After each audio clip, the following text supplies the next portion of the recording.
ഒരേ ഒരു ലക്ഷ്യവുമായാണ് കോൺഗ്രസ് നേതാക്കളെല്ലാവരും വയനാട്ടിൽ ഒത്തുകൂടിയത്.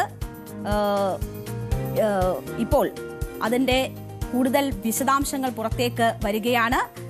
3 മാസത്തിനിപ്പുറം നടക്കാനിരിക്കുന്ന നിയമസഭാ തെരഞ്ഞെടുപ്പിൽ 85 സീറ്റ് ഉറപ്പെന്ന കണക്കെടുപ്പാണ് കോൺഗ്രസ് നടത്തിയിരിക്കുന്നത്. മലപ്പുറത്തും മധ്യകേരളത്തിലും വൻ നേട്ടം മുന്നണി ഉണ്ടാക്കും എന്നതാണ് അവരുടെ കണക്കുകൂട്ടൽ.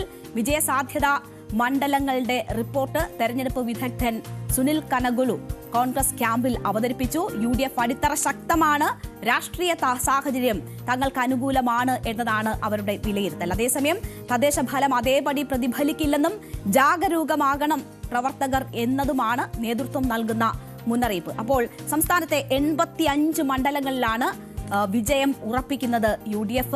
കോൺഗ്രസിന്റെ ലക്ഷ്യ ക്യാമ്പാണ് ഈ ഒരു വിലയിരുത്തലിലേക്ക് എത്തുന്നത്. ഈ 85 എന്ന സംഖ്യ 100 സീറ്റുകളാക്കി അതൊരു തിളക്കമാർന്ന വിജയമാക്കി മാറ്റാനുള്ള തന്ത്രങ്ങളാണ് ഇപ്പോൾ പാർട്ടി അവിടെ മെനഞ്ഞുകൊണ്ടിരിക്കുന്നത്. കോൺഗ്രസ് ഉറപ്പിക്കുന്ന സീറ്റുകൾ ജില്ല തിരിച്ച് നമുക്കൊന്ന് നോക്കിയാൽ കാസർഗോഡ് 3, കണ്ണൂരിൽ 4, കോഴിക്കോട് 8, വയനാട് 3, മലപ്പുറത്ത് ഏറ്റവും കൂടുതൽ സീറ്റ് നേടാൻ കഴിയുന്ന മുന്നണിയുടെ ഏറ്റവും വലിയ ശക്തി കേന്ദ്രമായി മലപ്പുറം മാറുന്നു. 16 സീറ്റ് അവിടെ നിന്ന് നേടാൻ പറ്റും എന്നതാണ് അവരുടെ ഒരു കണക്കുകൂട്ടൽ. പാലക്കാട് 5, തൃശൂർ 6, എറണാകുളം 12, ഇടുക്കി 4, കോട്ടയം 5, ആലപ്പുഴ 4, പത്തനംതിട്ട 5, കൊല്ലം 6, തിരുവനന്തപുരം 4 എന്നിങ്ങനെയാണ് ആ ഒരു കണക്കുകൂട്ടൽ പുറത്തേക്ക് വരുന്നത്. മധ്യ കേരളമാണ് ഏറ്റവും വലിയ ശക്തി കേന്ദ്രമായി കോൺഗ്രസ് കാണുന്നത്. ഏറ്റവും കൂടുതൽ സീറ്റ് കോൺഗ്രസ് പ്രതീക്ഷിക്കുന്നത് എറണാകുളത്ത് നിന്നാണ്. 20 വർഷമായി കോൺഗ്രസിന് MLA ഇല്ലാത്ത കോഴിക്കോട്ട് പോലും ഇക്കുറി 8 സീറ്റുകൾ UDFന് ഉറപ്പാണ് എന്നതാണ് കോൺഗ്രസിന്റെ ഒരു കണക്കുകൂട്ടൽ. അത്രമാത്രം ആത്മവിശ്വാസവും അത്രമാത്രം അനുകൂലമായ ഒരു സാഹചര്യവും ഉണ്ട് എന്നതാണ് അവരുടെ പ്രതീക്ഷ. തദ്ദേശ തെരഞ്ഞെടുപ്പിന്റെ ആവർത്തനം എന്ന പോലെ മലപ്പുറം തൂത്തുവാരുമെന്നും മലബാറിലും മധ്യ കേരളത്തിലും അപ്രതീക്ഷിത മുന്നേറ്റങ്ങൾ ഉണ്ടാക്കും എന്നുമാണ് പാർട്ടിയുടെ ലക്ഷ്യ ക്യാമ്പ് വിലയിരുത്തുന്നത്. 85 എന്നത് 100 ആക്കാനുള്ള ശ്രമമാണ് കോൺഗ്രസിന് മുന്നിലുള്ളത്. 100 സീറ്റിലേക്ക് വിജയം എത്തിക്കാൻ പരിശ്രമിക്കണമെന്നതാണ് ക്യാമ്പിൽ ആഹ്വാനം ചെയ്യപ്പെട്ടിരിക്കുന്നത്. ഇതിനായി തെരഞ്ഞെടുപ്പ് തന്ത്രജ്ഞൻ സുനിൽ കനഗോലുവിന്റെ സാന്നിധ്യവും ഈ ക്യാമ്പിൽ ഉപയോഗപ്പെടുത്തുന്നുണ്ട്.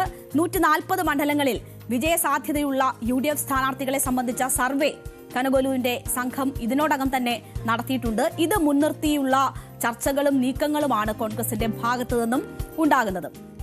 നിയമസഭാ തെരഞ്ഞെടുപ്പിൽ 100-ലധികം സീറ്റുകളിൽ വിജയിച്ച് UDF അധികാരത്തിലേറുമെന്ന ഉറപ്പ് ക്യാമ്പിൽ ഉണ്ടാകുമ്പോൾ അത് തുറന്നു പറയുക കൂടിയാണ് പ്രതിപക്ഷ നേതാവ് VD സതീശൻ ചെയ്തിരിക്കുന്നത്. തെരഞ്ഞെടുപ്പിന് മുമ്പ് ചില വിസ്മയങ്ങൾ ഉണ്ടാകും എന്നതിന്റെ സൂചനകൾ പ്രതിപക്ഷ നേതാവ് നൽകുന്നുണ്ട്.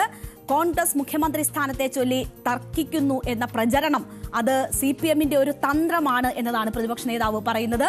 കോൺഗ്രസിന് ഒരു ഗാലക്സി ഓഫ് ലീഡർഷിപ്പ് ആണ് ഉള്ളത്. കോൺഗ്രസ് ദേശീയ നേതൃത്വം കൃത്യമായ നടപടിക്രമങ്ങൾ അതുമായി ബന്ധപ്പെട്ട് പാലിക്കും എന്ന ഒരു ആത്മവിശ്വാസം കൂടി VD സതീശൻ പ്രകടിപ്പിക്കുകയാണ്. ഒരാൾ പോലും പിണങ്ങുന്ന ഒരു സാഹചര്യം കോൺഗ്രസിൽ ഉണ്ടാകില്ല എന്നതാണ് പ്രതിപക്ഷ നേതാവ് പറയുന്നത്. ഞങ്ങൾ ഒരു ടീമായി, ഒറ്റ കുടുംബമായി നിൽക്കും. അങ്ങനെ ഒരു ഐക്യത്തിന്റെ സന്ദേശം നൽകുക കൂടിയാണ് ഈ ക്യാമ്പിലൂടെ കോൺഗ്രസ് ലക്ഷ്യമിട്ടുന്നത്. അതിന് ഏറെക്കുറെ അവർക്ക് സാധിച്ചിരിക്കുന്നു എന്ന് കൂടി നമ്മൾ മനസ്സിലാക്കണം. നിശ്ചയദാർഢ്യത്തിന്റെയും കഠിനാധ്വാനത്തിന്റെയും ആത്മവിശ്വാസമാണ് ഉള്ളത് എന്നതാണ് VD സതീശൻ പറയുന്നത്. 100-ലധികം സീറ്റുകളോടെ അധികാരത്തിൽ എത്തുമെന്ന ആത്മവിശ്വാസം പ്രതിപക്ഷ നേതാവ് അങ്ങനെ പ്രകടിപ്പിക്കുകയാണ്. 85 എന്ന കണക്ക് 100 എത്തിക്കുക എന്നതാണ് ലക്ഷ്യം. അത് സാധ്യമാകും എന്നതാണ് അവരുടെ വിശ്വാസം. വിസ്മയങ്ങൾ എന്നതുകൊണ്ട് VD സതീശൻ നൽകുന്ന ഒരു സന്ദേശം എന്നത് ഇടതുപക്ഷത്തെയും BJPയിലെയും ചില പ്രധാനപ്പെട്ട നേതാക്കളെ ഈ തെരഞ്ഞെടുപ്പിന് മുൻപ് UDFനൊപ്പം ചേർക്കും എന്ന സൂചന കൂടിയാണ്. അങ്ങനെ ചില വിസ്മയങ്ങൾ കൂടി അടുത്ത നിയമസഭാ തെരഞ്ഞെടുപ്പിന് മുൻപ് നടക്കാനിരിക്കുന്നു എന്ന സൂചന കൂടി പ്രതിപക്ഷ നേതാവ് നൽകുന്നു. അതോടൊപ്പം തന്നെ ആ തെരഞ്ഞെടുപ്പിനെ നേരിടാൻ ഒരുങ്ങുമ്പോൾ സ്വർണ്ണക്കൊള്ള വിഷയം കൂടുതൽ ശക്തമായി ഉയർത്താനുള്ള തീരുമാനം കോൺഗ്രസ് എടുക്കുകയാണ്. 23-ന് നിയമസഭാ മാർച്ച് നടത്താനുള്ള ഒരു തീരുമാനമുണ്ട്. ഫെബ്രുവരിയിൽ പ്രതിപക്ഷ നേതാവ് നയിക്കുന്ന UDF കേരള യാത്ര സംഘടിപ്പിക്കാൻ ഉള്ള തീരുമാനവും എടുത്തിട്ടുണ്ട്. അങ്ങനെ നിർണായകമായ തീരുമാനങ്ങളാണ് ഈ ക്യാമ്പിൽ ഉണ്ടായിട്ടുള്ളത്. ക്യാമ്പിൽ അവതരിപ്പിച്ച മാർഗരേഖയിൽ ഇക്കാര്യങ്ങളൊക്കെ വ്യക്തമാക്കുന്നുമുണ്ട്. അപ്പോൾ മറ്റൊരു സന്തോഷം കൂടി കോൺഗ്രസിനെ സംബന്ധിച്ച് ഇന്നുണ്ട്. കോൺഗ്രസിനെ സംബന്ധിച്ച് സന്തോഷമാണോ അല്ലയോ എന്ന് എനിക്കറിയില്ല. എന്തായാലും പുറമേക്ക് നോക്കുമ്പോൾ ഒരു കൂട്ടായ്മയുടെ വലിയൊരു സന്ദേശം കൊടുക്കാൻ കഴിയുന്നു. തരൂരും കോൺഗ്രസ് നേതൃത്വത്തിനൊപ്പം കൈകൊടുത്തു നിൽക്കുന്നു എന്നതിന്റെ ദൃശ്യങ്ങളാണ് വയനാട്ടിൽ നിന്ന് ഇന്ന് പുറത്തു വന്നത്. അകന്നു നിന്ന ശശി തരൂരിനെയും പാർട്ടി ലൈനിലെത്തിച്ച് നിയമസഭ പിടിക്കാനുള്ള ഒരു തന്ത്രം കോൺഗ്രസ് ആവിഷ്കരിക്കുന്നു. ബത്തേരിയിൽ നടന്ന ക്യാമ്പിൽ ഏറെ നാളായി നമുക്കറിയാം പല വിവാദങ്ങൾ തരൂരുമായി ബന്ധപ്പെട്ടുണ്ടായിട്ടുണ്ട്. മോദി അനുകൂല നിലപാടുകൾ പലതവണ അദ്ദേഹം പ്രകടിപ്പിച്ചിട്ടുണ്ട്. അതൊക്കെ വലിയ രീതിയിൽ ചർച്ചയായിട്ടുണ്ട്. അങ്ങനെ മോദി അനുകൂല നിലപാടെടുത്ത ശശി തരൂരും കോൺഗ്രസ് നേതൃത്വവും തമ്മിൽ മഞ്ഞുരുകലിന്റെ കാഴ്ചകൾ കൂടി വയനാട് സമ്മാനിച്ചിരിക്കുന്നു. കോൺഗ്രസ് ക്യാമ്പിൽ സജീവമായി തന്നെ തരൂരുണ്ടായിരുന്നു. നേതാക്കളുമൊത്ത് തരൂര് ഫോട്ടോ സെഷനൊക്കെ നടത്തുന്നതും അതിന്റെ ദൃശ്യങ്ങളും ഒക്കെ പുറത്തു വന്നിട്ടുണ്ട്. അടിസ്ഥാനപരമായി പാർട്ടിയും താനും പറയുന്നത് ഒന്നാണ് എന്നതാണ് തരൂർ മാധ്യമങ്ങളോട് പറഞ്ഞത്. 17 വർഷം പ്രവർത്തിച്ച ശേഷം ഒരു തെറ്റിദ്ധാരണയുടെ ആവശ്യം അക്കാര്യത്തിൽ ഇല്ല എന്നും കൂടി ശശി തരൂർ പറയുന്നു. പറയുന്നതും എഴുതുന്നതും നിരീക്ഷിക്കുകയാണെങ്കിൽ തെറ്റിദ്ധാരണ മാറും എന്നതാണ് അതുമായി ബന്ധപ്പെട്ട് തരൂർ കൂട്ടിച്ചേർക്കുന്നത്. തനിക്ക് ഒരു മാറ്റവും ഉണ്ടായിട്ടില്ല എന്നതാണ് അദ്ദേഹം ഇതിലൂടെ പറയാൻ ശ്രമിച്ചത്. 2-3 എംപിമാർക്ക് മത്സരിക്കാൻ താല്പര്യമുണ്ട് എന്ന കാര്യം അത് വലിയ വാർത്തകളായി ഒക്കെ വന്നിട്ടുണ്ടായിരുന്നു. കൂടുതൽ എംപിമാർ മത്സരിക്കാൻ താല്പര്യപ്പെടുന്നു എന്നത്.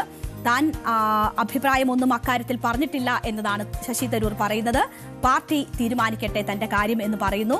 തെരഞ്ഞെടുപ്പ് പ്രചാരണത്തിൽ സജീവമായി പങ്കെടുക്കുമെന്നും തരൂർ വ്യക്തമാക്കിയിട്ടുണ്ട്. അതായത് തരൂർ മത്സരിക്കാനില്ല എന്ന് പറഞ്ഞിട്ടില്ല എന്നതുകൂടി നമ്മൾ കാണണം. ശശി തരൂരിനെ സംബന്ധിച്ച് അദ്ദേഹത്തിന് സംസ്ഥാന രാഷ്ട്രീയത്തിൽ ശ്രദ്ധ കേന്ദ്രീകരിക്കാനുള്ള താല്പര്യം ഉണ്ടായിരുന്നു എന്നത് നേരത്തെ തന്നെ വ്യക്തമായതാണ്. അദ്ദേഹം തന്റേതായ നിലയിൽ അത്തരം ചില ശ്രമങ്ങൾ നടത്തിയിട്ടുണ്ട്. അത് അദ്ദേഹം തള്ളിക്കളയുന്നില്ല. പാർട്ടി തീരുമാനിക്കട്ടെ എന്നതാണ് പറയുന്നത്. എന്തായാലും ഈ ഒരു നിർണായക ഘട്ടത്തിൽ പാർട്ടിക്കൊപ്പം നിൽക്കുന്നു എന്ന സന്ദേശം തരൂർ നൽകുന്നു.